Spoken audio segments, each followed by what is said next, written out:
Vou tirar meu vídeo para tirar a atenção. A foca é Tomás.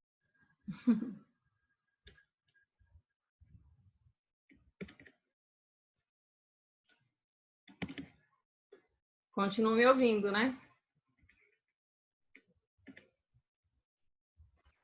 Sim, estamos ouvindo, sim. Tá. Vocês estão vendo a minha tela? Sim. Ok.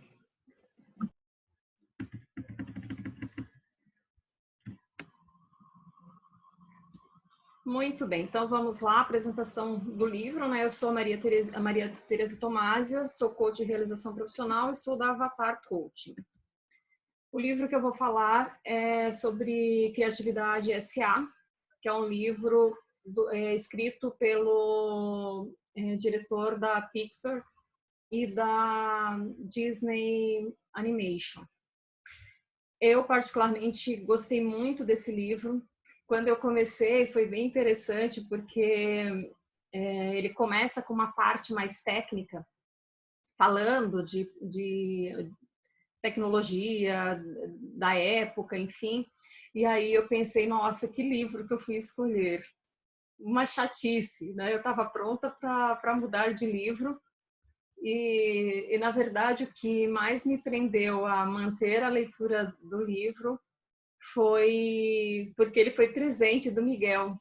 E aí eu falei, putz, vai ser super chato eu desistir do livro, sendo que foi o Miguel que deu.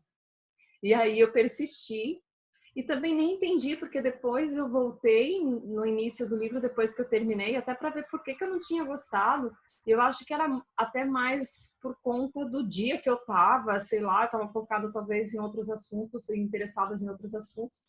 E aí naquele dia pareceu que o livro era meio chato, mas aí depois eu lendo ele novamente, até o início ele é gostoso, porque ele já vai dando uma contextualizada bem legal. Então eu procurei, é um livro de 320 páginas, ele é um livro com bastante informação. Quem gostar da temática, procure ler, porque é um livro que tem muita riqueza de detalhes. Inclusive, eu tive bastante dificuldade de resumir para ficar aí um tempo de mais ou menos uns 40 minutos de apresentação. Eu vou ver se eu consigo cumprir isso. Então, o Ed Catmull, ele já era, né, desde muito pequeno, um admirador do trabalho do Walt Disney. E ele assistia ao Walt Disney quando pequeno. Ele assistia na TV, uma TV de 12 polegadas da época, né? Na década de 50. Então ele ficava assistindo ele aos domingos, falando sobre animação, falando sobre desenho. E ele fala que o dia de mais emoção que ele teve foi o dia que o Walt Disney estava falando e demonstrando, né? Tinha um animador que estava desenhando o Pato Donald e o Pato Donald foi ganhando vida na TV, porque conseguia fazer o movimento, né? Mas tudo manual, sem tecnologia ainda. O máximo que eles conseguiam é sincronizar um som com os desenhos. E ele fala que esse dia que ele viu o Pato Donald ganhar vida foi um dia de grande emoção para ele, que ele, né, guardou esse dia para todo sempre. E aí naquele dia ele já decidiu que ele queria trabalhar com isso. Então ele começou a fazer assinatura de livros de desenho e desenhava. E ele desenhava relativamente bem e se envolvia muito nas aulas de artes na escola, né, no ensino médio. Só que aí tiveram alguns eventos que foram mudando essa escolha profissional dele, né? Nesse período, a União Soviética conseguiu lançar o primeiro satélite na órbita da Terra e isso ameaçou um pouco os Estados Unidos. No sentido, na época tinha aquele mito, né, que os comunistas podiam apertar um botão e destruir o mundo, enfim. Então, os Estados Unidos criou a ARPA, que era uma agência de projetos avançados de pesquisa. Não era pesquisa no sentido de nuclear, nada disso, era de pesquisa mesmo, porque eles acreditavam que, se desenvolvendo em termos de pesquisa, eles conseguiriam avançar muito, né, em todas as áreas. Então, esse era um departamento financiado aí pelo governo. Os ídolos dele na época, né, da infância era o Walt Disney e o Einstein. Ele fala que o Walt Disney, por conta de falar de coisas que não existiam e criar coisas que não existiam, né, que eram os desenhos, e falar muito de sonhos, e o Einstein por falar de coisas que existiam, da matemática. E o pai dele também era matemático, então ele tinha aí uma queda, né, pela matemática. E quando ele teve que fazer a escolha dele do curso universitário, ele acabou optando por física e computação. Ele fez mais ou menos igual a Bel, né? Ele fez mais do que uma formação ao mesmo tempo. E ele, então, acabou optando em fazer física e graduação em ciências da computação. E o que não incentivou a seguir a carreira na área de desenhista, porque ele não se achava tão bom assim, a ponto de competir com os desenhistas que ele via, né, na TV, os que eram da Disney. Então ele achava que ele nunca ia ter chance de ser um desenhista da Disney, e aí ele optou por ser um cientista. E ele se formou em 69 pela Universidade de Utah. E depois de formado, ele foi fazer uma pós. E ele tinha, né, um professor, que era esse Ivan, que era um precursor na computação gráfica interativa. Embora tudo na época estava muito começando, né, não tinha praticamente nada. E era a ARPA que financiava as pesquisas lá nessa universidade. E aí, depois de muito tempo, surgiu a ARPANET, né, que foi a precursora aí da internet. E em 72, ele consegue fazer o primeiro projeto dele, que tem aí, né, um pouco de animação. Mas era uma coisa muito rudimentar. Para vocês terem uma ideia, o projeto dele era conseguir dar movimento para a mão dele esquerda. Então, ele escaneou a mão e com formas matemáticas, né, ele foi criando aí uma superfície plana para conseguir animar, né, essa mão. É muito interessante, porque lendo o livro você fica pensando, meu Deus, como esse cara acreditou tanto numa época, né, que não tinha nada nessa área de animação computadorizada, né?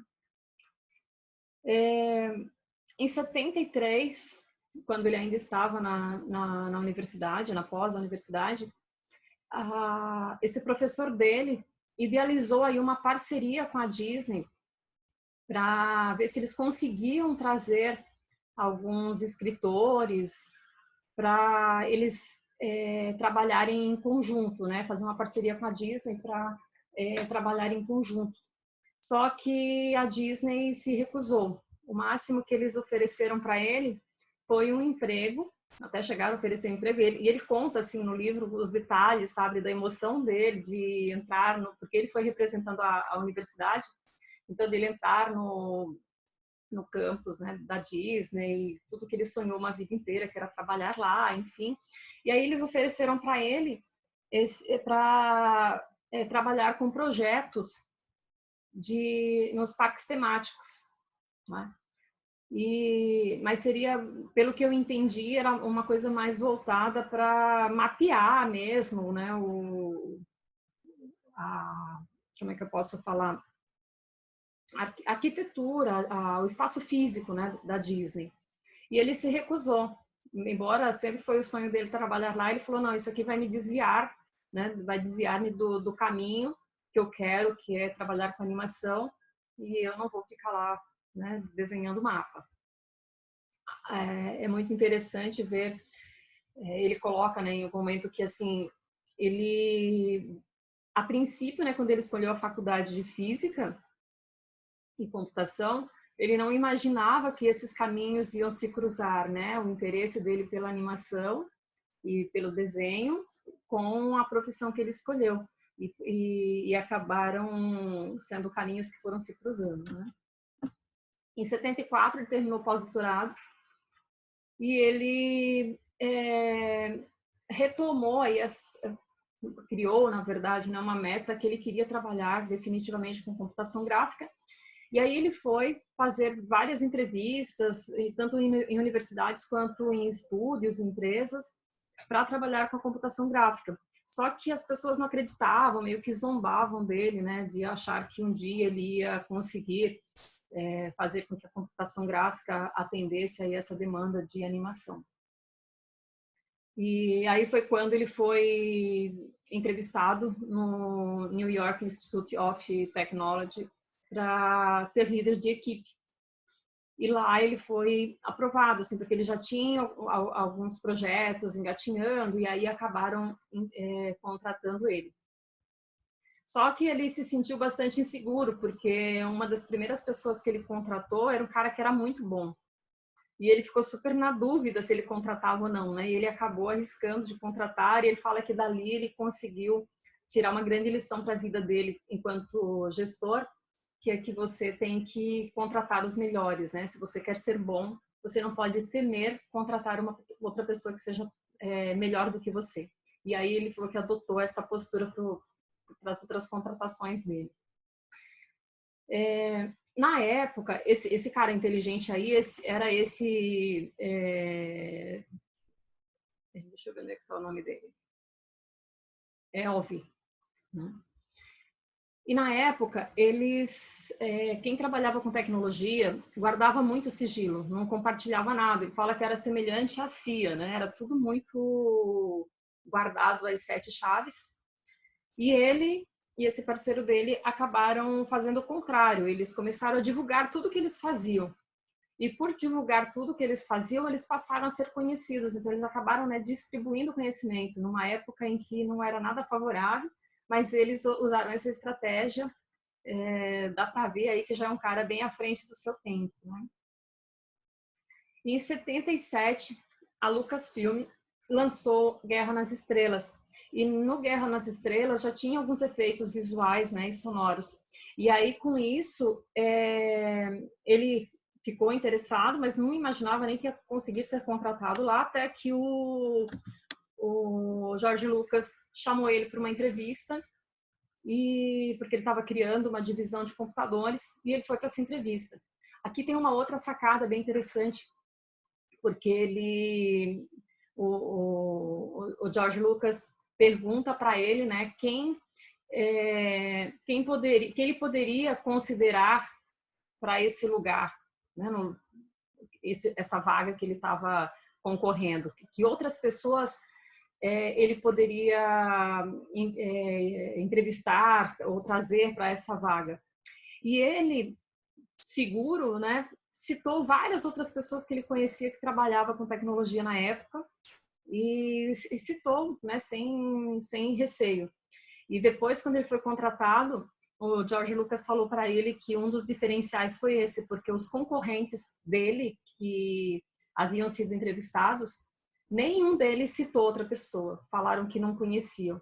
Então, foi aí, novamente, né, ele ganhou ponto por se garantir. Achei bastante interessante essa forma, né, de análise. Quando ele foi para Lucasfilm, ele já tinha uma equipe, né? Então, até então ele só tinha gerenciado pessoas ligadas a universidades. E em universidades, cada um tem o seu projeto individual, então ele tinha uma supervisão mais à distância, porque as pessoas eram motivadas e caminhavam sozinhas, né? E ali ele percebeu que ele tinha que fazer uma gestão um pouco mais próxima, porque eles tinham uma meta em comum. E depois de 4 anos, eles desenvolveram um dispositivo que se chamou Pixar, né? E que mais para frente dá origem aí ao nome da empresa Pixar, tá? E o que ele percebeu, né? Aqui, quando eles desenvolveram esse dispositivo, era um dispositivo que era usado para fazer edição de filmes, né? Só que ele teve muita resistência dos editores da Lucasfilm, que não queriam saber, eles queriam continuar cortando na Gillette, enfim, né?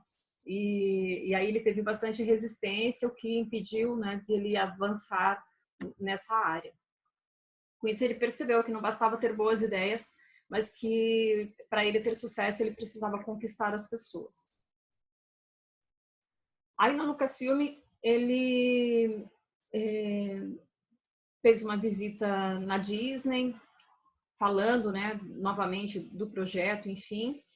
E esse John Lasseter, ele ficou encantado com o que ele ouviu a respeito do que a Lucasfilm estava desenvolvendo, esse aplicativo, né, que eles estavam desenvolvendo, enfim. Na verdade, quem veio visitar foi a Disney, o John, que veio visitar a Lucasfilm em nome da Disney.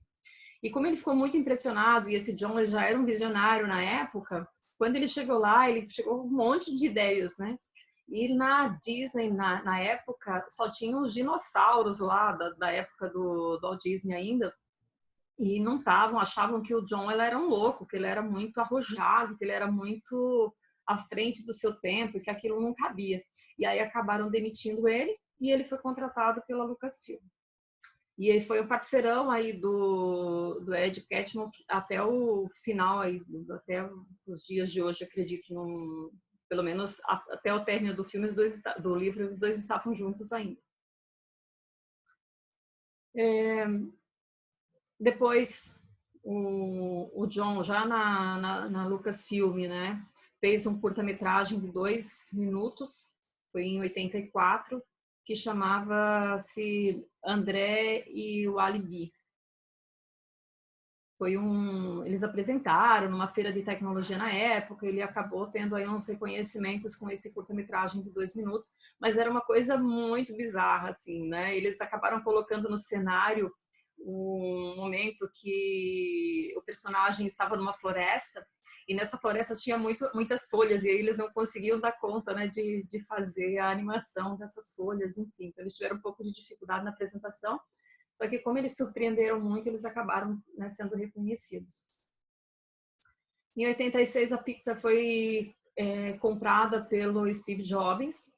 Foi uma luta, assim, foram anos de negociação. Steve ficava meio que desdenhando, sabe? E aí, até que um dia lá ele tinha sido sacaneado lá pelo presidente da Apple, e aí ele acabou investindo aí na Pixar, né, e comprou esse departamento da Lucasfilm, que tem toda uma história aí por trás, mas eu acho que não vai dar tempo de eu falar de tudo isso. E ao começar, né, nessa gestão aí, quando eles começaram a Pixar, uma das filosofias que ele procurou trazer para a Pixar foi a gestão da qualidade.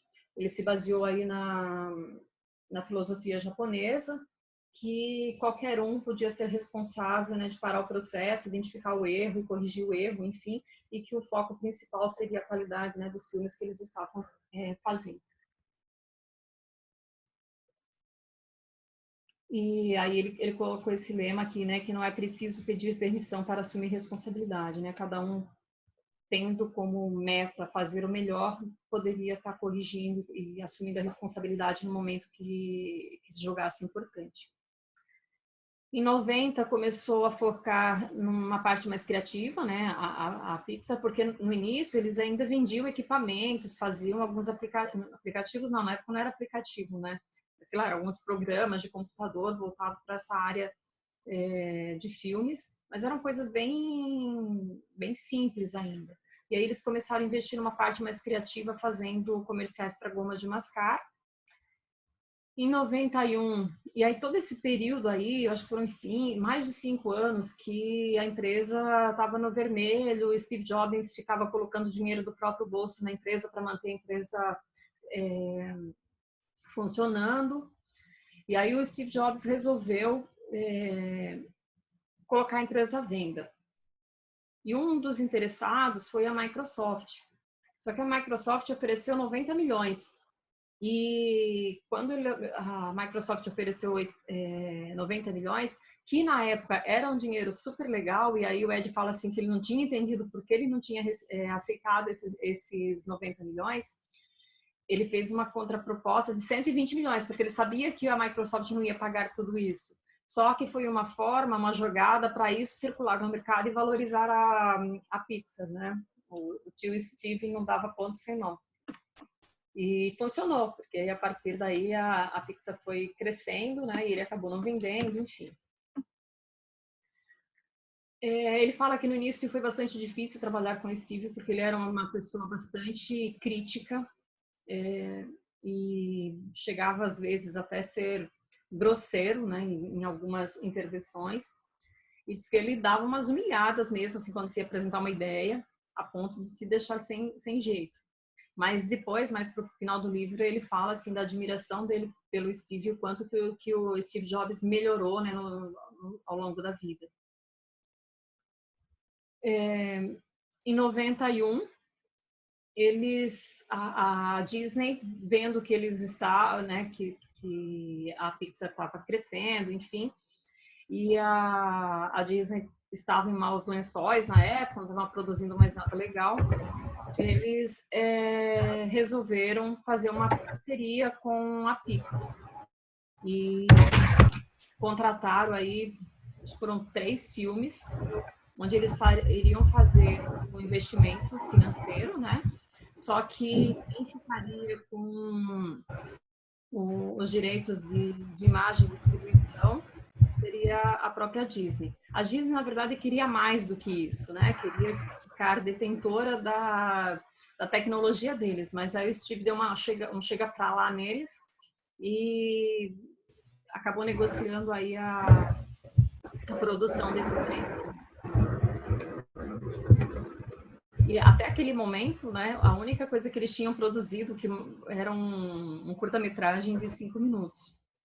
De uma certa forma, a Disney também apostou aí nessa parceria, né? E aí, paralelo a isso, a Lucasfilm estava nesse período, né, tinha lançado alguns filmes que tinham alguns efeitos especiais, e esses filmes estavam estourando, A Bela e a Fera e o Parque dos Dinossauros. Então, o Steve percebeu que a história, né, do Toy Story era uma história boa, que o momento era propício para essa questão de tecnologia e animação gráfica, enfim, e ele apostou que o Toy Story seria um grande sucesso. Então, o que ele fez? Percebendo isso, né, ele falou com o Ed que seria o momento de eles abrirem o capital da empresa. Porque aí o Ed questionou ele, né, mas será que é o momento? Será que não é melhor fazer o lançamento? E aí, quando a imagem da Pixar tivesse, né, realmente melhor no mercado, e aí abriria o mercado, ficaria muito mais fácil de arrecadar. Então, o que o Steve respondeu para ele? Não, cara, eu tenho certeza que esse filme vai ser um sucesso, e quando estourar, a Disney vai ver que ela produziu um inimigo, né, que somos nós. Acabou criando um grande concorrente. E o que ela vai querer? Ela vai querer propor sociedade. E nós precisamos ter dinheiro para bancar com a nossa parte. Então, ele abriu capital antes do filme estourar, né? Já, eu fico imaginando um jogo de tabuleiro, né? Ele já previu a próxima jogada da Disney, ele já se antecipou, abriu capital, arrecadou, né, uma fortuna. Na época foi a maior arrecadação em termos de abertura de mercado. E aí, dito e feito, né? O filme foi lançado, estourou, e aí a Disney veio propor a sociedade, e aí eles firmaram essa sociedade porque o Steve já tinha o dinheiro, né? Já tinha captado o dinheiro no mercado.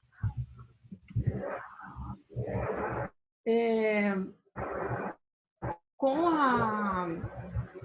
o lançamento do Toy Story, a equipe estava super eufórica, né? Eles tinham acabado de fazer uma longa-metragem, foi um sucesso, então todo mundo eufórico. E aí eles já emendaram no segundo filme, ainda da Disney, que era o Vida de Insetos. Então, como o Toy Story estava já, né, solidificado, e aí a Disney pediu para eles fazerem o Toy Story 2, acho que foi o Toy Story 2, eles acabaram ficando, eles assumiram o compromisso, mas só que o Toy Story 2, a princípio, ele era só para vídeo, porque na época eles não faziam, tinham até feito uma sequência, né, de filmes, mas não tinha dado certo, e aí por conta dessa experiência eles não queriam mais saber de sequência de filmes. Então eles queriam um filme somente para vídeo.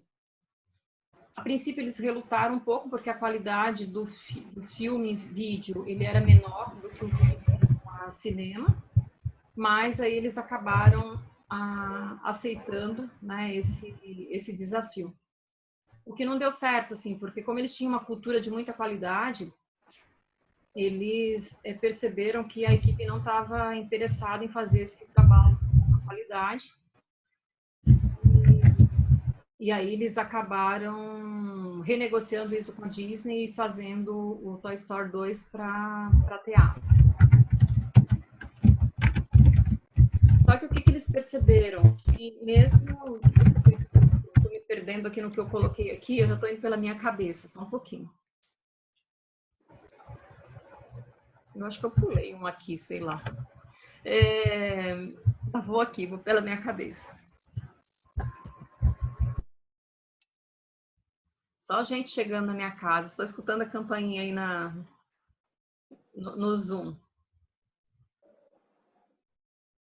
Tomásia, Oi. só enquanto você deu essa paradinha, pedir pro pessoal que tá chegando e tá com o microfone ligado, pedir para desligar. No canto inferior esquerdo tem um microfone, desliga, senão quando escreve ou algum som pode sair e acaba interagindo com o seu. Ok, obrigada, Rafael. Então, seguindo aqui,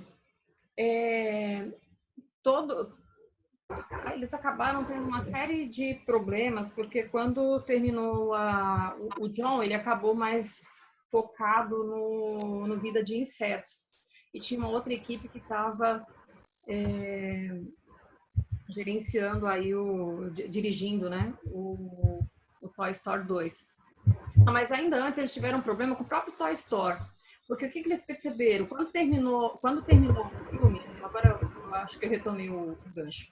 Quando terminou o Toy Story, o Ed foi conversar, começou a ouvir, né, os bochichos ali de corredor, que a equipe, principalmente os produtores, estavam muito insatisfeitos. Mesmo o Toy Story tendo um grande sucesso, eles terem participado desse grande filme, ele percebeu que os diretores de produção estavam insatisfeitos, porque eles se sentiram sendo tratados como peões. E aí ele foi entender isso, porque os diretores de criação começaram a hierarquizar a comunicação, então tudo tinha que ser pedido, tinha que seguir uma burocracia interna, uma hierarquia, e aí eles ficaram bastante insatisfeitos. Só que ele não entendeu, né, como diretor, por que os caras da produção não vieram falar com ele no decorrer do filme. E aí ele percebeu o seguinte, que tiveram alguns motivos que fizeram com que eles não viessem reclamar, né? Porque eles eram temporários, então na época era comum reunir uma série de profissionais, né, para produzir um filme, então eles estavam nessa, eles vieram como temporários, então eles achavam que eles não iam ser ouvidos pelo Ed, né, e pelo John. E porque eles também não queriam perder essa oportunidade, eles falaram, se a gente for falar, pode ser que nós sejamos mal interpretados, que eles nos cortem, enfim, então eles não queriam também perder essa oportunidade de participar aí de um grande filme, né? Porque isso ia gerar oportunidades para eles. E eles gostavam muito do John, porque ele era um líder bastante inspirador, então trabalhar com ele fazia toda uma diferença. E aí, que lições que ele tirou, né, desse episódio que teve, que ele praticamente esteve ali, né, à mercê de perder esses diretores de produção. Que quando tem fatores positivos convivendo com fatores negativos, a tendência é que as pessoas evitem falar desses negativos, né, para não perder os positivos. Então, quem está à frente de uma equipe tem que tomar muito cuidado, porque senão essa comunicação acaba não sendo percebida, essa insatisfação acaba não sendo percebida, né? Porque as pessoas acabam fazendo esse jogo do silêncio.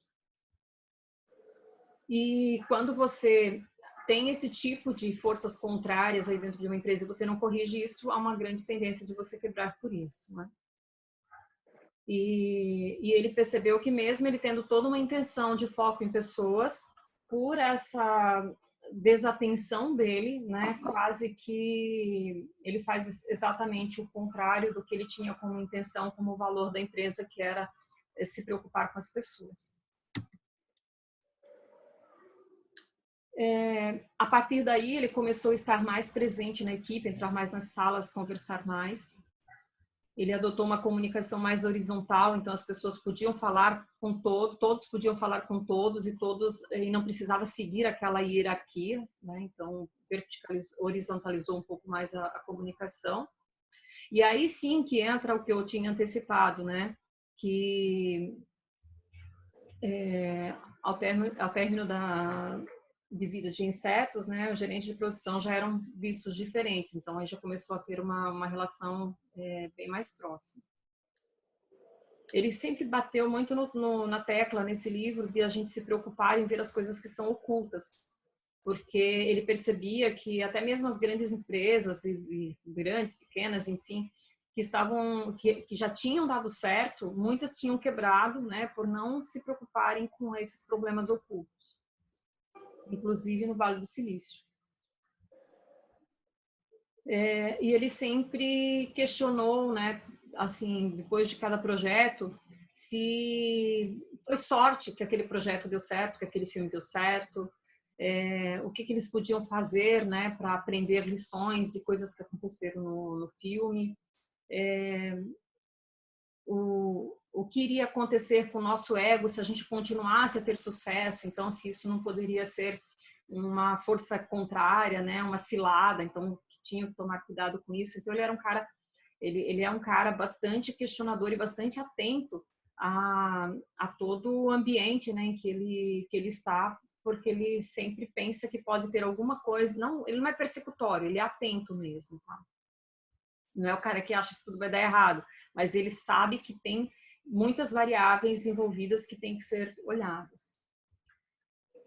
E ele percebeu, né, com isso que aconteceu aí com o gerente de produção, que a natureza humana ela é muito complexa, né? Ele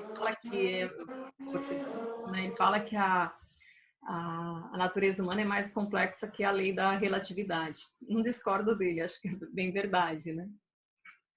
E que para manter uma cultura criativa ele precisava, né, estar muito atento à questão das relações, das pessoas, enfim. E ele colocou que honestidade, silêncio, comunicação, originalidade e autoavaliação seriam quesitos fundamentais para manter uma empresa com sucesso e principalmente criativa. E essa era a tarefa, né, dele a partir dali em tempo integral. E que também ele iria gerenciar uma empresa onde ele iria valorizar muito a questão da mudança e do risco do desconhecido. Ele queria fazer dinheiro, sim, né, que esse era um propósito da empresa, mas principalmente transformar o mundo. Então ele era e é um idealista. Alguns mantras, né, que ele colocou que norteavam no início a Pixar, que é a história soberana e confia no processo. Depois, mais para frente, ele questiona um pouco essas verdades. Porque ele colocou assim, que as pessoas reconheciam o sucesso do Toy Story, não era só pela tecnologia que tinha envolvida, mas principalmente pela emoção que o filme tocava, disparava, né, despertava. Então, que a história era um grande trunfo deles e eles precisavam se preocupar com a questão da história. E que também deveriam confiar no processo. Então, o processo de criação da Pixar era um processo bem diferente dos outros estúdios e que, se era tão diferente, deveria ser levado, e estava dando certo, deveria ser levado em consideração. E foi aí, então, que a Disney pediu, isso eu já falei antecipado, né, que ela pediu Toy Story 2 para vídeo, né, que era lucrativo, mas exigia menos qualidade artística, e que não deu certo porque a equipe estava muito focada na qualidade e eles não conseguiram baixar a qualidade, então eles retornaram com a Disney e pediram para mudar, né, para fazer o Toy Story 2 para cinema e a Disney aceitou. Então, como eles já estavam com Vida de Inseto, é aí que ficaram com os dois filmes e da noite para o dia, né, praticamente aí dobrou a produção. Então, eles dividiram em equipe A e equipe B, uma equipe ficou com Toy Story e a outra equipe ficou com Vida de Inseto. Eles terminaram Vida de Inseto dentro do prazo. E aí, o que aconteceu? Quando o John foi acompanhar mais de perto o Toy Story 2, eles tinham feito um monte de caca, né, com a história, que a princípio a história era do John, né? E eles subestimaram, porque eles acharam que por a história já estava pronta, já tinha tido o primeiro, enfim, que ia ser fácil, né, dos outros diretores conduzirem o Toy Story 2. Só que aí eles perceberam que haviam cometido um grande erro. Então eles tiveram que retomar e refazer várias coisas no filme, retomar a história, enfim. Tiveram que desligar 2 diretores que estavam à frente do Toy Story.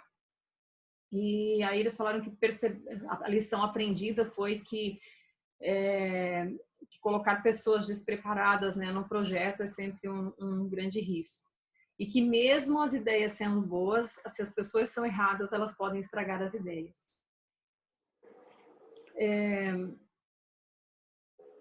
Eles tiveram muita pressão para produzir, né, o Toy Story 2. Isso gerou muito estresse. A equipe estava super comprometida, super envolvida, mas mesmo assim eles se sentiram, por se doar muito, né? Foi um ponto positivo que eles estavam muito dispostos a fazer acontecer, a refazer o que tinha que refazer e trabalhar. Eles dobravam o horário, ficou uma coisa bem doida. Só que com isso eles se desgastaram muito. E aí começaram a acontecer algumas coisas. Por exemplo, teve um funcionário que esqueceu o filho dentro do carro, né? Ele foi pegar na escola, levar na escola, não sei. E aí aconteceu de esquecer o filho dentro do carro. E aí quando lembrou, acho que trabalhava a esposa e o marido, né, na pizza. E os dois estavam nesse processo aí de acúmulo de trabalho. Então, quando eles acharam o bebê, estava desacordado, conseguiram recuperar, mas isso foi um susto bem grande e eles decidiram que eles não queriam isso, né, na empresa deles, esse estresse todo, essa pressão toda. E aí foi que sempre teve um questionamento, né, se o que era mais importante eram as ideias ou eram as pessoas, mas que partindo do pressuposto que um filme é feito de milhares de ideias e que as ideias vêm das pessoas, então ele acreditava que as pessoas eram bem mais importantes do que as ideias, até mesmo porque as ideias vinham das pessoas. E aí ele passou a ter bastante preocupação com essa questão do perfil das pessoas, né, do como elas interagiam, e ele inclusive demandou isso para o departamento de desenvolvimento, que até então o departamento de desenvolvimento estava mais focado em buscar boas ideias, e a partir daquele momento ele fez com que as pessoas voltassem para encontrar boas pessoas, né, bons profissionais, talentos, íntegros, que conseguissem trabalhar bem em equipe, enfim. Eles passaram, a partir daquele momento, se preocupar também com a qualidade de vida, por conta do que tinha acontecido, e que a gerência, né, tinha como um dos objetivos proteger as pessoas, independente, né, do objetivo macro da empresa, que seria cumprir resultados, prazos, enfim. A ambição dos funcionários e gerentes pode deixar de ser saudável. Então, ele fala que se não adotar essa postura de proteger as pessoas, a ambição às vezes faz com que a gente atropele, né, as pessoas e que as pessoas não consigam equilibrar vida pessoal com vida profissional, e isso era uma coisa muito importante para ele. Ele percebia que tinha muitas empresas concorrentes e até de outros segmentos que acabavam, pela política de querer sempre ter pessoas novas, arrojadas, com novas ideias na empresa, eles adotavam a postura de demitir em torno de 15% do quadro todo ano. Então, aqueles que estavam mais estressados, desgastados, desmotivados, enfim, eram mandados embora. E ele percebeu que isso podia até funcionar, mas ele achava isso imoral, então ele não queria isso para a Pixar. e que para manter uma política verdadeira dentro da empresa, de acordo com os valores e missão da empresa, porque não basta só você falar, mas você tem que fazer aquilo que você faz. Então não adianta você falar que você tem foco em pessoas e ficar sucateando as pessoas, né? Aí ele percebeu que aqueles dois mantras lá, né, que é a história que importa e que tem que ter foco no que o processo ia garantir, ele percebeu que no Toy Story 2 ele não foi muito respeitado, porque se tivesse sido respeitado a história, né, não teria acontecido o que aconteceu, e a forma como eles conduziram a história não salvou o filme a princípio. E também o fato de eles acharem que o processo, no final das contas, garantia qualidade, também pode ter sido um item de acomodação. Então, que na verdade aquele mantra tinha que ser visto com uma certa moderação, né? Era bom ter aquelas premissas, porém elas não poderiam ser usadas, né, contra a própria empresa. E que ele fala assim, que a qualidade e excelência não deve ser autopromoção. Não somos nós que temos que dizer que a nossa empresa é boa, que o nosso produto tem qualidade. Que esses adjetivos eles têm que vir de fora, né? De quem está consumindo o nosso produto. São eles que têm que dizer. Então, o nosso produto só vai ter qualidade, de fato, quando o mercado diz que tem qualidade, não quando nós estamos dizendo que tem qualidade. E que o papel do líder é garantir essa coerência, né? Do que é falado e do que é feito. Deixa eu dar uma olhadinha. Nossa, eu estou estourando tudo aqui de horário de novo. Vou ler isso aqui, porque se eu ficar comentando... Eram feitas sempre perguntas para garantir a qualidade e sucesso da empresa. Então, quando ele estava sempre questionando, né? Essa é a pegada dele, está sempre questionando. Onde ainda estamos enganados? Como evitar que alguns gerentes controlem demais os processos? Como o que foi aprendido até agora pode garantir novos sucessos? Então, ele estava sempre questionando. E criou uma cultura baseada em sinceridade. E aí ele fala assim que a gente deve tomar cuidado quando a gente fala de sinceridade. Ele acha mais fácil a gente falar de sinceridade do que honestidade, porque honestidade parece que ela é mais pesada. Então ele preferia adotar o termo sinceridade.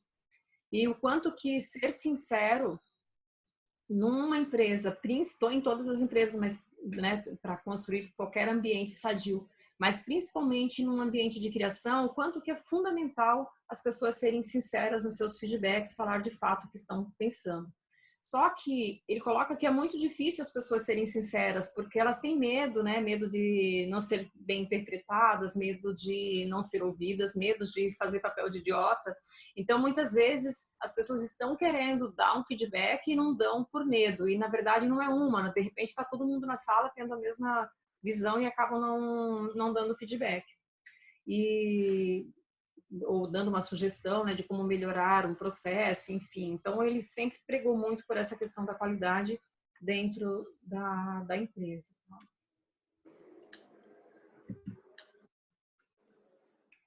Ele fala que por mais que a gente tenha frases prontas falando de que é importante errar, na prática a coisa não é tão fácil assim, porque errar dói. E se errar dói, a gente não vai querer errar, então a gente quer fugir do erro, né? Então ele fala que para a gente aceitar o erro, é importante que a gente perceba, né, quais os benefícios que tem desse aprendizado do erro. E aí ele cita, assim, por exemplo, tinha alguns executivos dentro da empresa que defendiam a ideia de que se é para errar, vamos errar o mais rápido possível, porque aí o aprendizado também vem mais rápido e você ganha tempo com isso. Então ele cita o exemplo de alguém aprendendo violão. Se você falar assim, olha, se você errar o dedo na corda, né, quando você está segurando a corda, você nunca mais vai conseguir tocar violão. Ou você vai ter que parar agora de aprender a tocar violão. Se você criasse um clima desse, ninguém nunca aprenderia. Então, a pessoa aprende na medida que ela vai tentando, vai percebendo que deixou a corda frouxa, que vai, né, entendendo com o próprio processo que ele tem que melhorar. e que é muito importante os líderes serem coerentes com essa política. Então, se a gente fala que as pessoas de fato podem tentar e que se errar, né, vai ser uma oportunidade de fazer diferente, de fazer de novo, isso de fato tem que ser colocado em prática. Não adianta eu falar isso, depois alguém erra, eu vou punir, eu vou ficar procurando culpados, né? Então ele tinha muita preocupação com isso. E aí ele fala que quando a gente erra, a gente deve ficar atento para explorar a vizinhança, ou seja, né, ideias muito próximas àquelas que você errou, às vezes são as ideias quentes. E que a gente deveria aprender com a questão dos erros com os cientistas, porque o que os cientistas fazem para descobrir uma nova fórmula, né, uma nova vacina, enfim, um novo remédio, eles tentam, eles fazem vários experimentos e vão melhorando os experimentos até que eles chegam no resultado final. Então, que não existe resultado ruim. Que o importante é você ter resultados e esses resultados gerarem novas informações para você, né, chegar no teu objetivo. E que ele fala que planejar é importante, porém, se você ficar demorando muito para planejar, você vai perder uma série de oportunidades. Então, ele fala que tanto as pessoas que arriscam quanto aquelas que planejam muito, elas, em termos de criação, elas têm o mesmo percentual de erro. Se planejar muito não garante ter menos erro, então vamos nos lançar mais para garantir aí, né, pelo menos tempo, ganhar tempo para acertar nos nossos experimentos, em termos de criação. Seria imbecil pensar em trabalhar, né, com uma cultura aí de erro zero.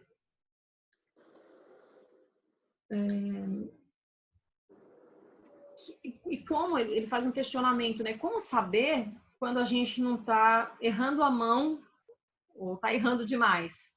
Como saber quando tem que permitir os erros e quando já é um momento de que isso já passou dos limites? Fala que o grande termômetro é se a equipe ainda está confiando na direção. Quando a equipe está confiando na direção, é porque o erro é saudável. O grande problema do errar é o líder ficar inseguro e ficar patinando e a equipe ver que não tem uma direção e aí isso vai gerar insegurança e aí é momento de você trocar, né? Ou de fazer alguma coisa mais emergente aí para resolver o problema.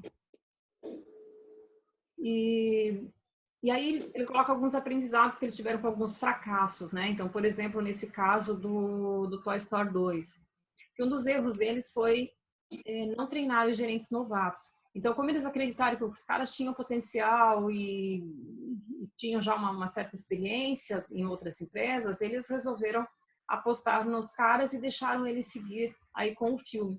Só que, por quê? Porque eles tinham tido essas experiências quando contrataram 2 outros diretores e que deram certo, né? Então, eles generalizaram esse acerto e foram aplicar num outro diretor que aí acabou, em outros 2 diretores, né, que acabou tendo problema. E uma outra coisa que ele resolveu fazer para evitar, né, esse tipo de erro com diretores que tanto de produção quanto de artes que chegavam novos, eles criaram um programa de mentoria.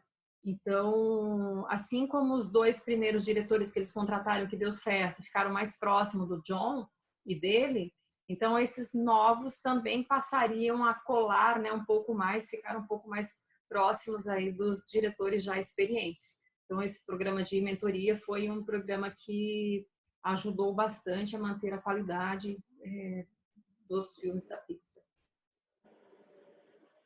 E ele também se colocou, então ele falou que ele tinha algumas conversas com esses gerentes novos e ele colocava sentimentos dele de quando ele era gerente novo, né? Que ele se sentia muito inseguro, que ele se sentia uma fraude, porque ele achava que as pessoas achavam ele melhor do que ele era, enfim. E aí ele pedia para as pessoas levantarem a mão de quem tinha o mesmo sentimento, e a maioria dos gerentes novatos tinha o mesmo sentimento que ele teve. Então, também foi uma forma de ele transmitir um pouco de segurança, né, para esse quadro de executivos dele. Ele faz fala da fera faminta e dos bebês feios, né? Uma analogia aí a esses dois tópicos que ele coloca. Que a fera faminta são aquelas empresas que elas têm uma necessidade de mudança muito grande, de produção muito grande. Então, que muitas empresas acabam se perdendo porque eles têm uma fome tão grande de fazer várias coisas, principalmente quando elas começam a dar certo, e aí querem abraçar o mundo, né? E por essa fome, eles acabam perdendo a qualidade, e isso é o que afunda muitas empresas. Então, ele percebeu que isso foi uma coisa que aconteceu com a Disney, e aí ela acabou ficando de 94 até 2010 praticamente sem lançar nenhum filme, né? O último que ela tinha lançado era o Rei Leão. Por conta de, no momento que antecedeu a isso, ela estava muito faminta, né? E aí começou a fazer um monte de filmes, e por essa urgência toda não se preocupou com a qualidade, e aí caiu bastante em termos de credibilidade no mercado. E que era uma coisa que ele não queria deixar acontecer com a Pixar. E por outro lado, ele colocava que na Pixar, ele sempre colocou que os filmes eram bebês feios, e para eles ficarem bonitos, eles precisavam de tempo. Então não adiantava correr com o filme simplesmente por correr, porque não teria tempo suficiente para embelezar esse bebê, né? E que a cultura da empresa dele deveria ter essa proteção ao novo. Não é proteção no sentido de não deixar errar, mas proteção de criar um ambiente para que o novo surgisse, que fosse melhorado a ponto, né, de sair aí um projeto com qualidade, né, que atendesse aí a necessidade do mercado. E aí ele percebeu que ele tinha que, na verdade, buscar um equilíbrio entre essa fera faminta e esse bebê feio, porque como eles tiveram aquele problema com o Toy Story 2, na verdade o Toy Story 2 ficou marcado na história da Pixar, né? Quando eles foram fazer o Monstros S.A., eles demoraram 5 anos para fazer, né? Porque eles não queriam sucatear a equipe, sobrecarregar, enfim, então eles acabaram indo muito mais devagar. Mas eles perceberam que também eles erraram a mão nesse sentido, e eles precisavam buscar um equilíbrio, né, entre essas duas coisas. Então, o ideal é você manter o equilíbrio entre a fera faminta e esse bebê feio, né, em termos de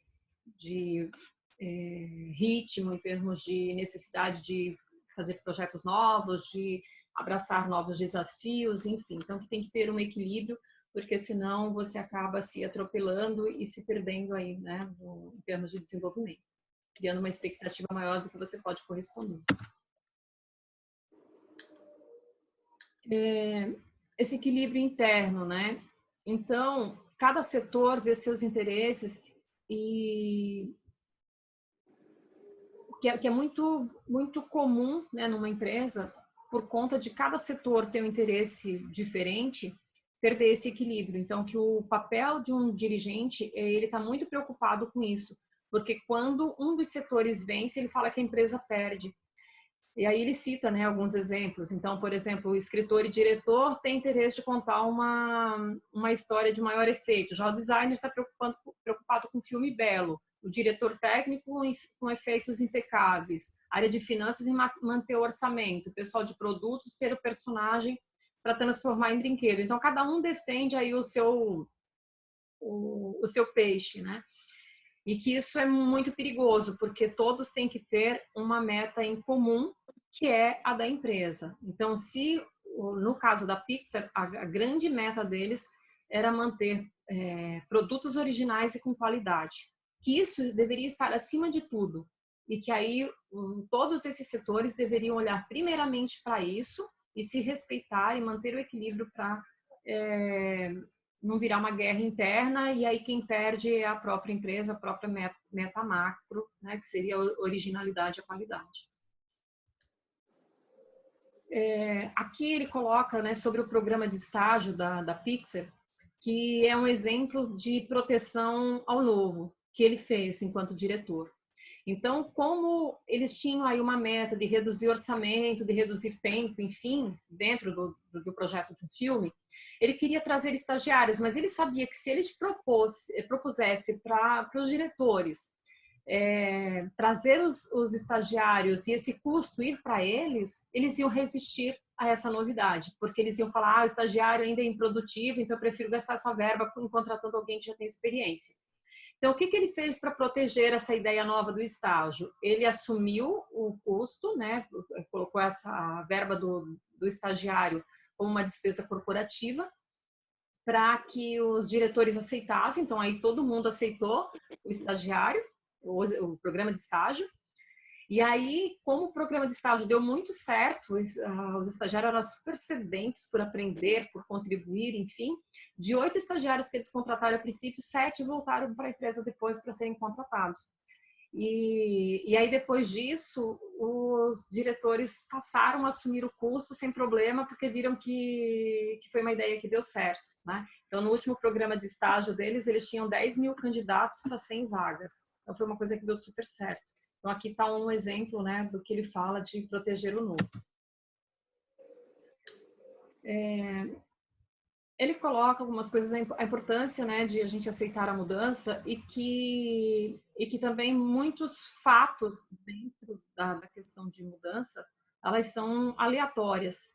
Que tem muitas coisas que acontecem aleatoriamente que a gente não percebe e não contempla, né, para o sucesso ou para a derrota de um projeto. Então, que o grande erro, né, quando a Disney Animation comprou fez fusão com a Pixar, ele prometeu para os funcionários que não iria haver mudanças. Só que ele falou que foi o discurso mais infeliz que ele fez. Porque, lógico que mudanças continuaram acontecendo e continuariam acontecendo independente da fusão ou não. E aí, tudo o que acontecia, os funcionários atribuíam à fusão. Então, ele coloca, por exemplo, que a Pixar pediu um outro filme, né, sequencial, né, tipo 1 e 2. E aí eles acharam que isso era uma imposição da Disney. E na verdade não era, mas como estava muito próximo do momento da fusão, eles atribuíram isso, que a partir dali a Disney ia impor sempre que eles fizessem sequência. Eles não gostavam muito. Mas na verdade não era, né? Foi uma coisa aleatória que aconteceu, não tinha nada a ver com a fusão, mas que eles atribuíram lá. Um outro erro é que na época eles estavam com um projeto de desenvolvimento de um software e eles alugaram um espaço físico separado do prédio que eles estavam. E aí, novamente, os funcionários acharam que isso tinha o dedo da Disney, né, de querer separar as pessoas a partir daquele momento. E não tinha nada a ver, então era uma coisa totalmente aleatória que tinha acontecido por necessidade mesmo daquele projeto naquele momento, mas as pessoas estavam atribuindo a fusão. Então, ele falou que uma das estratégias que ele adotava para engajar, né, as pessoas em algumas mudanças, porque ele fala assim que quando você sugere mudanças, as pessoas têm sempre a preocupação porque vão ter um trabalho extra, vai gerar estresse, eles vão sair da zona de conforto, né? Uma série de questões aí que impedem as pessoas a se lançarem as mudanças. Então, o que ele fazia? Ao invés de ele falar que ia fazer a mudança, ele quando ia pedir as opiniões, ele colocava essa frase aqui, né? Essa seria uma grande mudança se eu realmente fosse, né? Se nós fôssemos implantá-la. Porque aí, como as pessoas achavam que ele não ia implantar, então elas colaboravam dando sugestões de mudança. E aí, como as sugestões eram legais, o time acreditáveis, as mudanças eram implantadas. Mas aí sim por uma vontade já das pessoas, né? Porque já tinham visto que a ideia era legal. E que mudar de opinião não é sinônimo de fracasso, porque ele falou que uma das pessoas que ele conheceu que mais mudava de opinião era o Steve Jobs. E, pelo que ele conhece, ninguém achava ele um fraco por isso. Só que ele mudava de opiniões com base em fatos. E que, em termos de aleatoriedade, muitas coisas acontecem na nossa vida e a gente não tem a menor noção que elas aconteceram. Então, ele cita aqui, por exemplo, uma pessoa que saiu atrasada para uma reunião e aí pegou um trânsito super livre e conseguiu, apesar de sair atrasado, chegar no horário. Então, essa pessoa, muito provavelmente, ela vai até se parabenizar que conseguiu chegar no horário mesmo saindo tarde, e pode ser que no dia seguinte ela tome essa decisão de sair tarde de novo, porque no primeiro dia deu certo. Só que um fato poderia ter mudado toda essa história, né? Se 2 minutos depois que ela passou num percurso da estrada entre casa e trabalho, né, local da reunião, aconteceu um acidente e o trânsito parou. Então, se fosse mais 2 minutos, essa realidade seria totalmente diferente e a decisão dela provavelmente também seria outra de sair mais cedo da próxima vez. Então, que tem vários fatores que acontecem na nossa vida que por uma questão de minuto, o resultado, ou de segundos, às vezes, poderia ser totalmente diferente. Então, que a gente não pode deixar de entender isso, porque quando a gente entende isso, ele fala que a gente fica muito mais aberto à mudança e fica muito mais flexível para aceitar os erros também, né? Para ver que tem coisas que independem de nós. Ele coloca até que às vezes pode ser sorte, pode ser vários outros fatores aí ocultos, né? Que ele coloca como ocultos, que podem interferir no nosso resultado. Isso tanto para o negativo quanto para o positivo. Então, por isso que ele fica bem atento, né, para não vislumbrar-se muito com o sucesso, porque ele sabe que tem muitas coisas ocultas que podem mudar toda essa realidade. Então, não dá para dizer que o jogo que foi ganho uma vez, ele será sempre ganho da mesma forma. Então, a gente tem que estar muito atento a tudo isso. Ele cita outras regras da física e da matemática para a gente levar em consideração essa questão da aleatoriedade. Por uma questão de tempo, eu não abordei todas, mas eu achei essa aqui bem legal, que fala que é uma lei acho que é da física, né, que é a autossimilaridade estocástica. O que é isso? Que dentro de uma coisa maior, sempre há um mesmo modelo menor. Isso na natureza, na nossa vida, enfim. E que a gente deve ficar atento aos pequenos detalhes que acontecem na nossa vida, os pequenos acontecimentos, porque geralmente tem lições para serem aprendidas nos pequenos acontecimentos. Então, ele fala, por exemplo, ele traz um exemplo da natureza, né? Que se você pegar um galho de árvore e segurar ele na vertical, ele vai imitar uma árvore. Então, um pequeno galho, né, desgarrado da árvore, ele se torna uma outra árvore. Se você pegar uma folha dessa árvore e você segurar na vertical, ela vai ter um modelo semelhante ao galho da árvore. E aí, né, sucessivamente. Se você pegar um bloco de neve e esfarelar ele e olhar os pequenos flocos no microscópio, esse pequeno bloco ele tem a mesma estrutura, a mesma forma, né, do grande bloco. Se você pegar uma folha de samambaia, né, então ele vai dando vários exemplos que essa similaridade ela vai se repetindo, né, na medida que você vai desmembrando algo. Então, na nossa vida, ele coloca também algumas coisas que na natureza humana isso se repete, né? E que nós temos acontecimentos que vão de um nível menos grave para um nível mais grave, né? Então, os menos graves acontecem com mais frequência, os acontecimentos menos graves acontecem com mais frequência na nossa vida, e os acontecimentos mais graves acontecem com menos frequência, mas que eles têm algo em comum que a gente deve estudar, porque os pequenos, eles tendem, quando não tratados, né, quando não observados e tomado providência sobre eles, eles tendem a gerar um grande problema. Então, ele coloca aqui, por exemplo, não achar um sapato porque se perdeu debaixo do sofá é um problema que acontece com frequência, a gente perdeu alguma coisa dentro de casa, mas que tem, né, um impacto baixo. E aí vai aumentando, né, diminuindo a frequência, aumentando a intensidade, a gravidade do problema.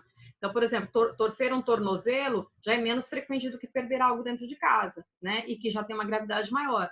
Uma grande discussão com o cônjuge é mais grave do que torcer o tornozelo. Mas é menos frequente. Depende, né? Depende do casal. Um acidente de carro é mais grave do que os anteriores e menos frequente. Um ataque terrorista é bem menos frequente e muito mais grave. Então, que a gente tem que estar muito atento a esses pequenos acontecimentos, porque ele percebe que tem alguma que tem algo em comum, né? Que fez com que o pequeno acontecesse, que o grande problema também acontecesse. Tá?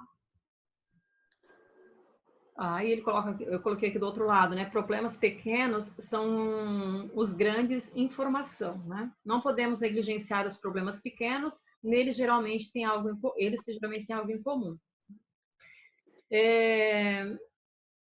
Então, se a gente tiver essa compreensão, a gente vai entender, né, que os problemas acontecem muitas vezes sem a intenção direta de alguém, né? Porque está dentro desse sistema, desse processo maior. Ele dá um outro exemplo, ainda do filme o Toy Story 2, que aconteceu o seguinte, eles tinham um código lá, eles guardavam esse material que eles estavam trabalhando do filme, acho que era no Linux, e tinha um código que se você apertasse, você apagava tudo, todo o teu banco de dados que você tinha a respeito daquele filme. E não se sabe quem, mas eles também nem se preocuparam em achar o culpado. Alguém apertou esse código e eles viram lá sumir desde chapéu, a bota do Woody, tudo, foi sumindo tudo. Eles perderam, acho que foi 2 anos de trabalho que tinha guardado ali no banco. Só que aí eles pensaram, não vamos nos desesperar, porque tinha um sistema de reserva, que eu acho que seria um backup, que eles iam poder resgatar, né? Iam perder o trabalho daquele dia, mas o dia anterior, da semana anterior, tinha. Quando eles foram ver esse sistema de armazenamento aí, de reserva, ele estava com uma falha e ele não estava fazendo as gravações. Aí eles, começou a bater o desespero, né? Então ele fala que foram dois fatos aleatórios. Então, primeiro foi alguém apertar, que não se sabe quem foi, e tanto que ele confiava nas pessoas, ele sabe que ninguém fez proposital, foi um acidente. O segundo foi o sistema não estar gravando, não estar fazendo backup. E aí eles estavam já meio desesperados. Aí tinha uma diretora do filme que tinha entrado de licença maternidade, já tinha voltado e tal. E aí ela ficou sabendo, ela falou, gente, eu acho que eu tenho backup disso, porque eu enviei para minha casa quando eu estava de licença maternidade para trabalhar em casa. E aí disse que foram correndo para casa dela tal, e chegaram lá, estava no computador dela as imagens, conseguiram resgatar. Então ele fala assim que foram 3 fatos aleatórios. Por exemplo, essa gerente, diretora técnica, acho que era, que salvou o filme, ela não pediu permissão para ninguém para salvar aquelas imagens, né, no computador dela pessoal, né, da casa dela. Que se a empresa tivesse uma cultura de proibição, de desconfiança com o funcionário, jamais ela teria feito isso sem pedir ordem. Então, como eles tinham essa cultura, então é isso que ele fala que uma coisa está dentro da outra, né? Como eles tinham essa cultura de liberdade e cada um era responsável, né, para resolver os seus problemas, e ela estava com esse problema, ela usou dessa forma, e isso fez com que evitasse que um grande problema surgisse. Tá?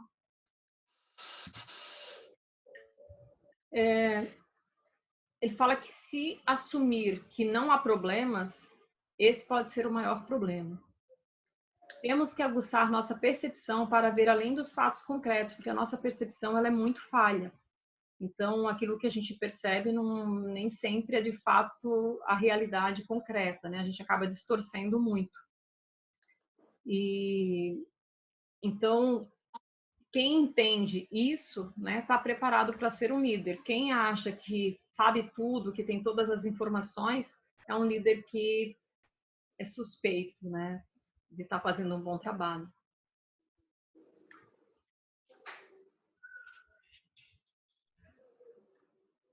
E que ele coloca assim, ó, que principalmente quem está no papel de líder, ele tem uma realidade muito diferente da que de fato ela é.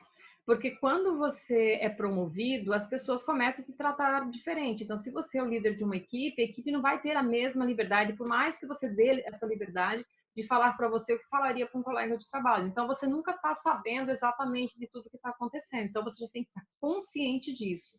Porque isso que não é falado, você vai ter que buscar, né, de uma outra forma para ter o máximo possível de informação. As pessoas não falam, não é por mal, é por autopreservação, e que você tem que entender, né, que essa dinâmica existe, e uma vez entendendo, fica muito mais fácil de você dirigir uma empresa. Se você pensa que vê mais do que vê de verdade, você distorce, né, a tua visão de mundo. E que aceitar isso deixa tudo muito mais fácil e você acaba ficando mais flexível também para as mudanças, porque você passa a entender, né, todo esse contexto e saber que de fato ele acontece dessa forma. Não é porque a tua equipe está querendo te passar a perna, é porque é do ser humano e você tem que entender isso. Nós conseguimos captar com os olhos apenas 40% do que nós compreendemos de uma situação, que os outros 60% é o nosso cérebro que produz, e produz com base no nosso mapa mental. Então, de acordo com as nossas experiências, com os nossos valores, a nossa cultura, nós vamos completar esses outros 60%.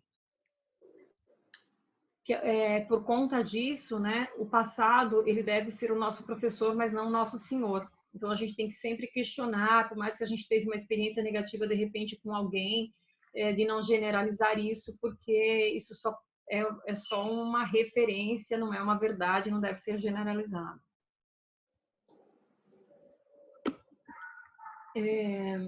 Alguns pontos para estimular a sinceridade e garantir a qualidade. Então, na Pixar, eles fizeram o quê? Eles faziam reuniões diárias, onde o ego fica de fora, né? Então, as pessoas entram para essa reunião de fato, mostrando projetos que ainda estão inacabados, falando de coisas que não deram certo, sem subir num pedestal e não querer ser atingido por ninguém. Então, o que está em xeque ali é a contribuição que cada um pode dar para o bem comum da empresa, né, que é fazer um trabalho com qualidade. Eles promovem viagens de pesquisa sempre que tem um filme, então eles fazem uma imersão mesmo.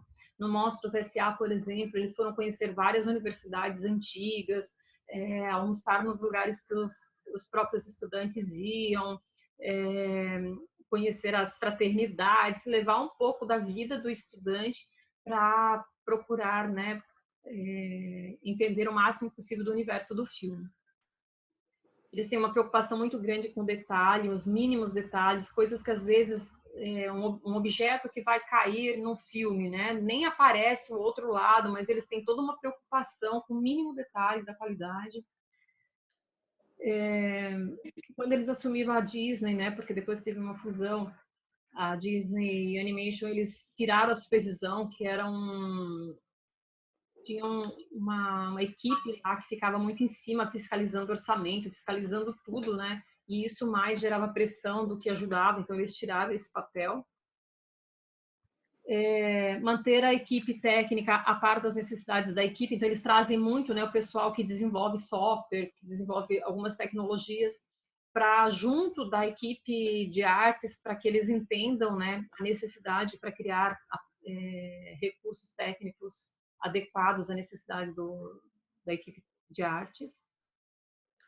Eles adotaram fazer filmes, né, de curtas-metragens para desenvolver profissionais, então, já que era para errar, que erre com um orçamento menor, então eles correm um risco menor, as pessoas trabalham em equipes menores também, então gera um vínculo mais forte, e eles conseguem entender se a pessoa só tem uma boa formação, se de fato ela consegue lidar com boas ideias e ter boas ideias e interagir bem com as pessoas e tirar o melhor das pessoas. Então, nos curta-metragens é mais ou menos aí quase que uma incubadora, né, para eles testarem mais os recursos humanos do que os técnicos.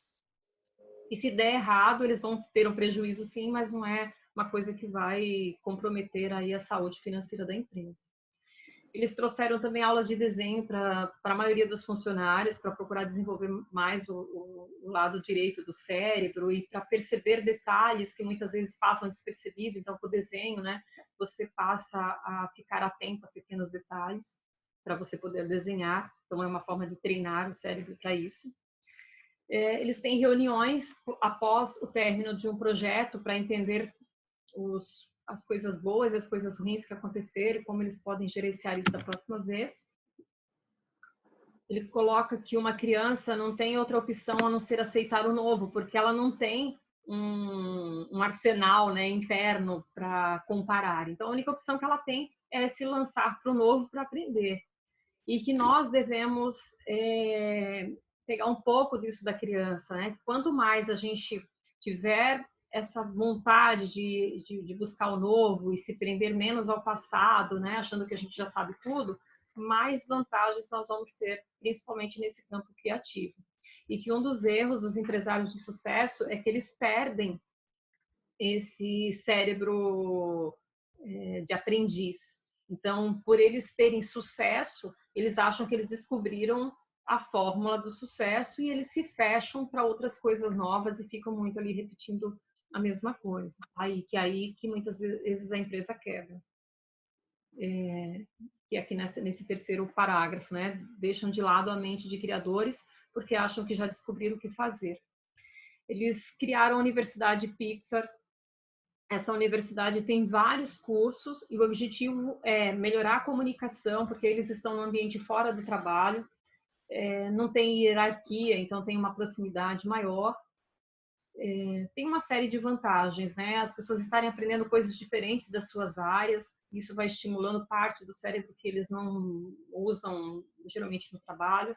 Então, é um projeto deles que tem bastante respeito, porque ele fala que vale bastante o investimento, né, por conta desses ganhos aí indiretos que as pessoas têm, que a empresa tem, né, com isso.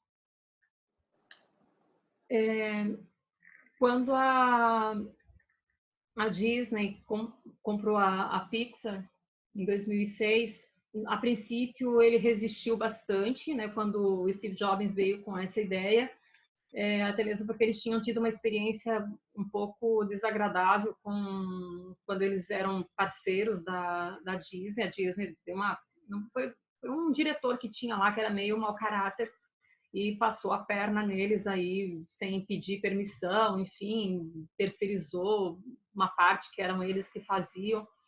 E aí ele ficou um pouco resistente, mas depois ele entendeu que se eles somassem forças, isso seria bastante interessante para as duas empresas e principalmente, né, para a solidez aí da Pixar.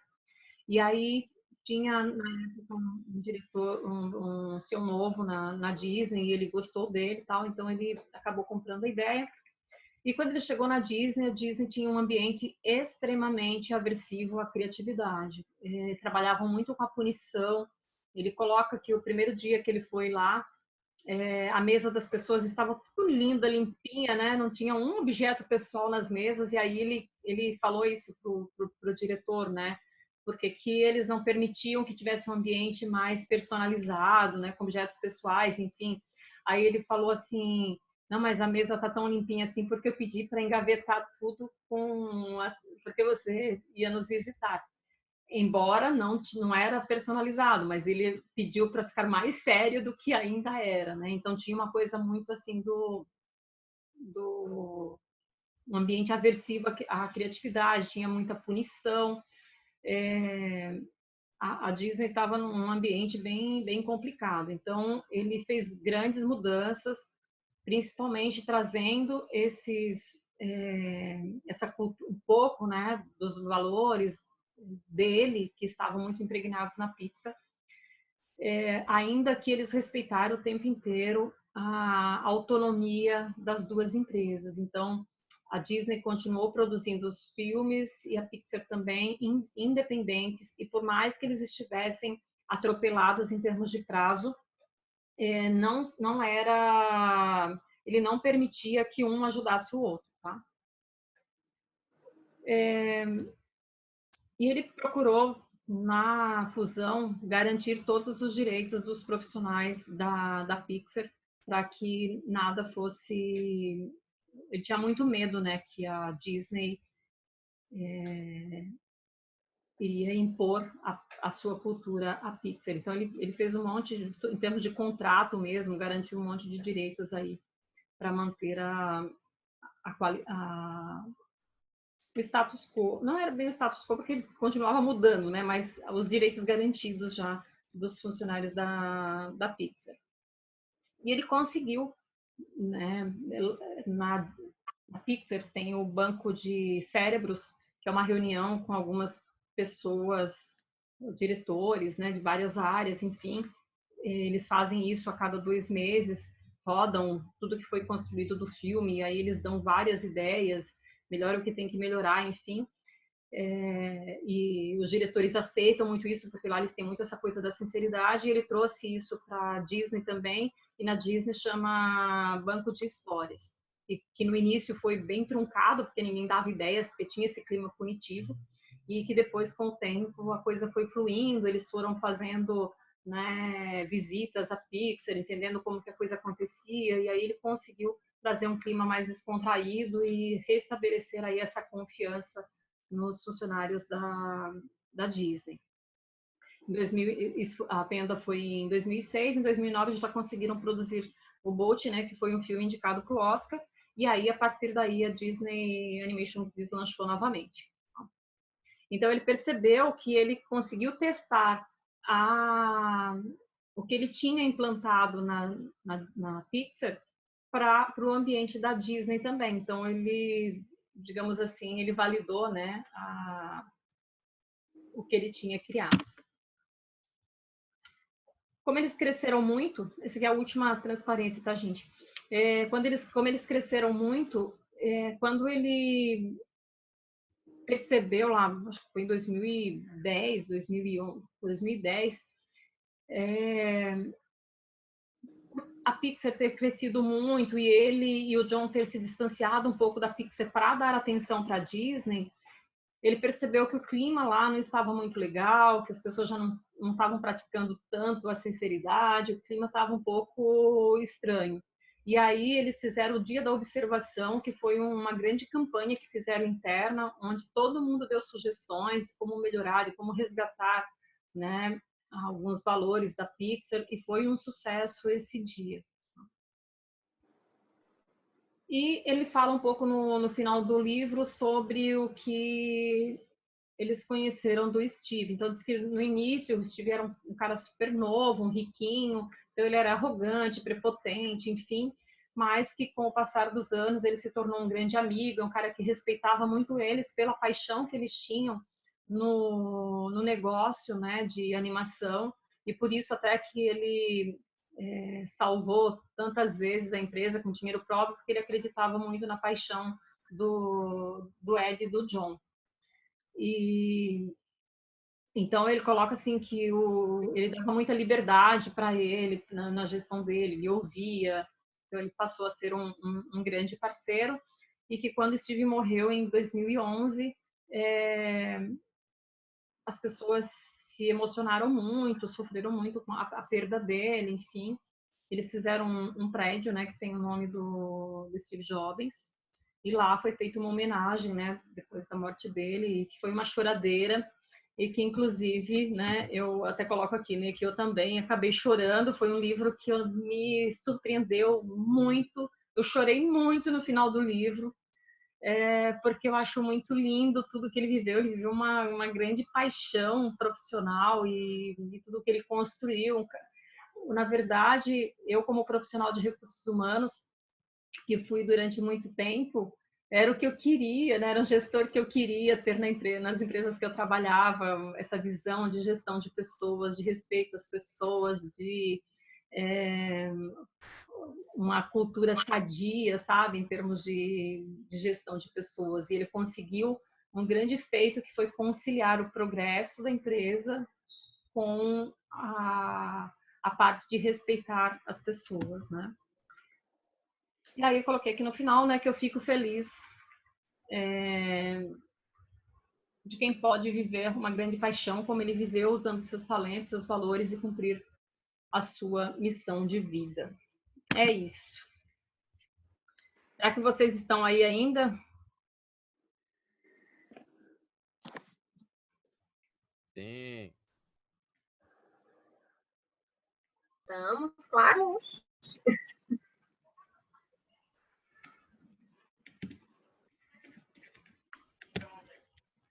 Oi?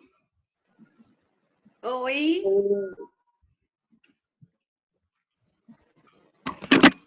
tudo bem? Ei, Tomásia, tudo bom? Puta merda, como eu falei. Ah, peraí, deixa eu tirar o feedback.